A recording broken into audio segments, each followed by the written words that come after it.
بعد انتشار خبر العثور على لحوم آدمية مجهولة المصدر داخل مرحاض ملحق بالمسجد الأعظم في ظروف غريبة عن المنطقة، عرفت مدينة بن حمد التي تبعد عن سطات بما يقارب 50 كيلومتر شرقا استنفارا أمنيا غير مسبوق لكل المؤسسات، بما شمل المنطقة الشرطة القضائية ومصالح الأمن العمومي والشرطة التقنية والعلمية والشرطة المحلية والقوات المساعدة والوقاية المدنية، مؤازر بعناصر مختلفة التخصصات وأفراد تابعين للفرقة الولاية ذات التجربة العالية من مدينة سطات قصد فك اللغز.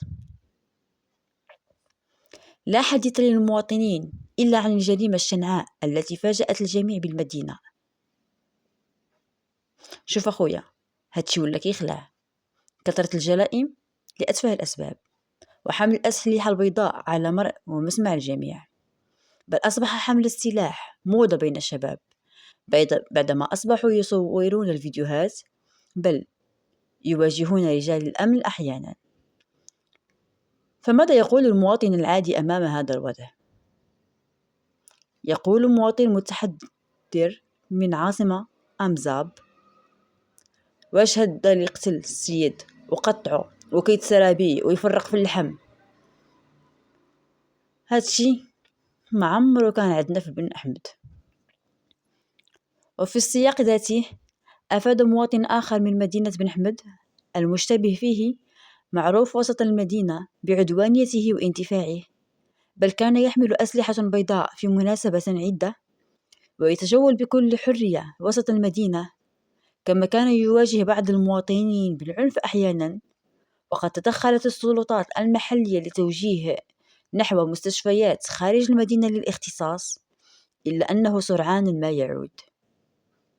شأنه شأن باقي المتشردين الذين يعانون من اضطرابات نفسية وعقلية المنتشرين بالمدينة، فمن يتحمل المسؤولية؟ دماء وروائح أشلاء وتوقيف شخص من تكتم شديد. اندلعت شرارة العثور على أطراف بشرية ملفوفة فيما يقارب 3 أكياس بلاستيكية وحجز أسلحة بيضاء مع أذان صلاة العصر مساء أمس الأحد بدوار المياه الخاصة بوضوء النساء الملحقة بالمسجد الأعظم وسط مدينة بن حمد أمام ذهول جمع غفير من المواطنين. أمام هول الفاجعة استنفرت عناصر الأمن والسلطات المحلية مصالحها وجرى تطويق المكان، فيما أسرت التحريات الأولية عن توقيف شخص يتحضر من ابن أحمد بمسرح الجريمة، معروف لدى ساكنة أمزاب بانتفاعه العدواني وسلوكه غير السوي للاشتباه في علاقته بالجريمة، فضلا عن حجز ملابس تخصه ملطخة بالدماء وحجز ممتلكات شخصية يشتبه في كونها في ملكية الضحية. وسط تكتم شديد من جميع الجهات استأنفت الأبحاث صباح اليوم الاثنين مع المشتبه فيه موازاة مع الخبرة الجينية وفحص الحمض النووي المتحصل عليه من مسرح الجريمة وملابس المشتبه فيه وأغراض أخرى يشتبه في عودتها للضحية، الذي رجحت مصادرنا أنه يتحضر هو الآخر من نواحي بن حمد بعد اختفائه عن الأنظار موازاة مع وقوع الجريمة واعتمادا عن بعض ملابسه وأغراضه الخاصة في انتظار نتائج الخبرات الجينية والحمض النووي. مصادر مطلعة أقرت بأن المحققين عاشوا معاناة كبيرة ليلة الأحد ويوم الاثنين قصد فك خيوط توصلهم إلى جميع أطراف الجثة، إذ كان المشتبه فيه يعترف أحيانا بأفعاله الخطيرة قبل أن يعود لنفيها، وهو ما زاد من معاناة المحققين الذين قضوا ليلة بيضاء يسارعون الزمن لفك لغز الجريمة والعثور على ما تبقى من جثة الهالك، فيما ما زال المشتبه فيه تحت تدابير الحراسة النظرية قصد إتمام الأبحاث واستكمال أطراف الجثة وكشف أسباب ودوافع ارتكاب الجريمة قبل عرضه على الوكيل العام للملك لاتخاذ القرار القانوني المناسب في حقه. وبعد ارتفاع درجة الحرارة يوم الاثنين هرع متتبعو القضية نحو محيط مدرسة التوحيد الابتدائية، حيث بلغت إحدى المواطنات عن انبعاث روائح كريهة من وسط الحقول المجاورة للمؤسسة. وبعد تمشيط بطريقة تقليدية، جرى العثور على بداية الأمر على قطع من جلد الضحية، منها ما يعود إلى الرأس الذي لم يتم العثور عليه كاملا إلى حدود الآن، فضلا عن جلد لمنطقة العمود الفقري وعضلات لحم بشري تخص الفخذين على 3 مراحل، اعتمادا على حاسة الشم والتنقل بين حاوية القمامة، قبل اختتام عملية المسح للأماكن ال3 بالعثور على فك بعض من الأسنان جرى حزه للخبرة.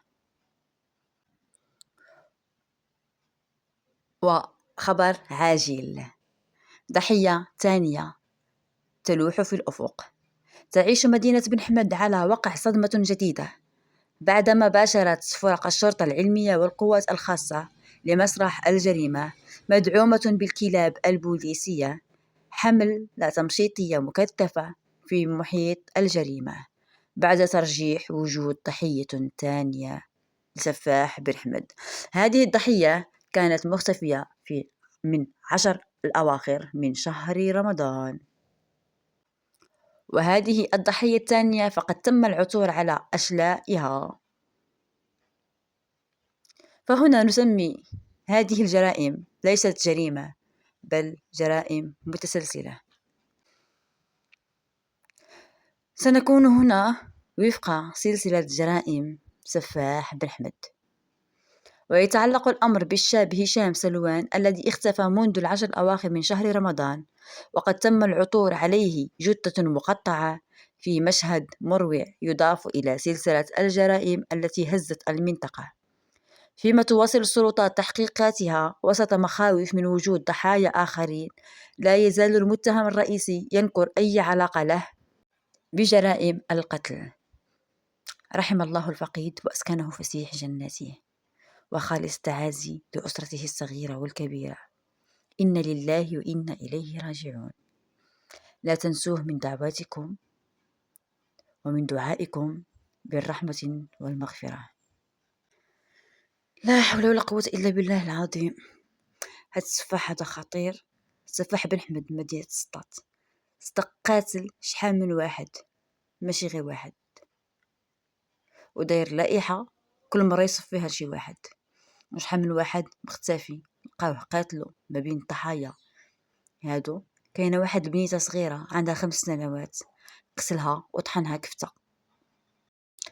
المشكله علاش هاد السيد عارفين انه ساكنه مريض نفسي وما داروا والو، حتى موت شكات منه كيعنفها الله يحفظ وصافي ما بقى ما يعجب في هاد البلاد. عافاكم، بغيتكم كاملين تدعوا هادو اللي ماتوا بالمغفره والرحمه. إنا لله وإنا إليه راجعون.